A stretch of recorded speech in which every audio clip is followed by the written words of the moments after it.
Hey, Thoughty2 here. A lot of things that you would naturally assume are against the law aren't in many parts of the world. There are some really strange and often disturbing things that you can legally get away with.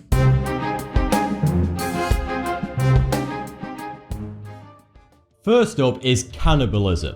Yes, you heard that right. In most countries around the world, including the United States and most of Europe, there are no outright laws against the consumption of human flesh. In most cases, cannibals are charged with murder. However, if someone willingly gives you permission to hack off a piece of their flesh and eat it, you're strangely not doing anything illegal. Have you ever wanted to own a tiger? Well, you're in luck. It's illegal to own a tiger in the UK under the Dangerous Wild Animals Act.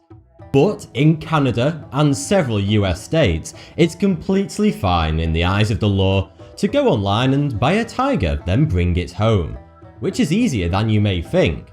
In case you were wondering, a baby Bengal tiger will cost you around $1,000. In 14 US states, it's legal to own a tiger. However, you are required to register for a permit to own large cats. However, in 9 states, there are no laws against it whatsoever. You can just go ahead and buy one, despite the significant risks that they can pose to the public. In fact, there are currently 12,000 privately owned pet tigers in America, and that excludes the ones kept in zoos. Next up is radar detectors. These nifty little boxes sit on your car's dashboard and will alert you if your speed is being monitored by the police using a radar gun so that you can slow down. It's obvious to see why many people think they're illegal, since they allow you to thwart the cops' law enforcement methods. But surprisingly, they're not. They're completely legal in most of Australia, some areas of Canada, all of Russia, all of the United Kingdom, and all of the United States, except from Washington DC and Virginia. However, don't get radar detectors mixed up with radar jammers. Those are devices that jam police radar signals, preventing them from working full stop. And these are very much illegal. Using one will land you with a $1,000 fine and 1 year behind bars. On the subject of driving, contrary to popular belief, it's completely legal to drive barefoot. That's right, you can leave your shoes at home and legally drive a car in most countries, including the United Kingdom, Canada, and the US. Although driving barefoot isn't as safe as wearing shoes, so a lot of traffic enforcement officers will try to tell you off for it anyway, despite it being legal. We all know that breaking and entering is illegal, so you would be forgiven if you thought that owning and using lockpicks is illegal too. But turns out, it's 100% legal. In most countries, it's completely legal to own and use lockpicks, as long as you're not using them to trespass on other people's private property. Most countries, however, do have a law against going equipped for theft. That means if a police officer pulls you over at 3 AM and you have a balaclava and a set of lockpicks in your car, that qualifies as going equipped for theft, and you're probably going down the nick. If that surprises you, how about this? In America, it's also legal to own a flamethrower. In most countries, these fossil fuel burning weapons of destruction are outright banned. In the UK, for example, you will receive 5 years in prison if you're simply caught with a flamethrower in your possession. But in the United States, there is no federal law against the possession and use of a flamethrower, regardless of how powerful it is.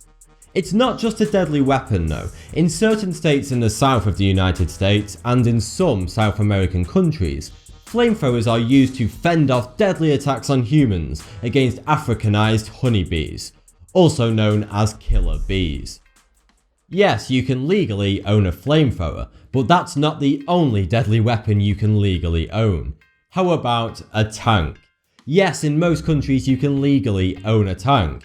However, don't get too excited, you can't go all Grand Theft Auto on innocent civilians.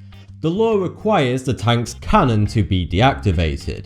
If you replace the steel tracks with rubber tracks and obtain a certain permit, you can also legally drive your brand new tank on the road.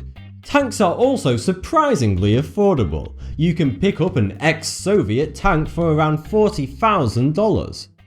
Corporal punishment in schools was outlawed in the United Kingdom in 1987 and in Australia in 1985. However, to many people's surprise, corporal punishment is still completely legal in 19 states in America. 19 states, including Texas, Alabama, Florida, and Kentucky, still allow a teacher or principal to punish public school students by hitting them repeatedly. In practice, corporal punishment is becoming increasingly less common in the United States. However, a report in 2011 showed that one Texas school administered corporal punishment to over 120 different kids in that year alone. The most common form of corporal punishment in the US is paddling, where a student is hit multiple times on their buttocks or thighs with a wooden paddle. However, in many such schools, paddles are made from shaved down baseball bats. We've all seen the films and TV shows where clever criminals count cards during casino blackjack games to cheat the house and net large wins, before being beat up and thrown out by the casino security team. Television therefore has made it quite obvious that card counting is illegal.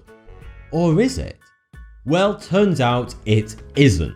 Card counting is completely legal in the majority of countries, including the United Kingdom and the United States. Card counting is a blackjack technique where players count the cards that have already been played to try and predict what the dealer's next hand is likely to be. It's widely considered as cheating, and most casinos will actively try to deter players from counting cards by harassing players, changing the percentage of cards in the deck, or using extremely high-speed dealers. Casinos are completely within their rights to ban you for this, but it's certainly not illegal. And finally, it's not just card counting that films and TV has led us to believe is against the law. As a result of it happening constantly on TV, most people believe that an undercover police officer is required by law to identify themselves when asked. But it's simply not true. A police officer is legally allowed to lie about their status and basically anything else they like whilst they are undercover. They are even allowed to fabricate facts and stories to get information. Police do, however, have to identify themselves to you if they're in uniform or taking legal action against you. Thanks for the view, subscribe for more. Thoughty2.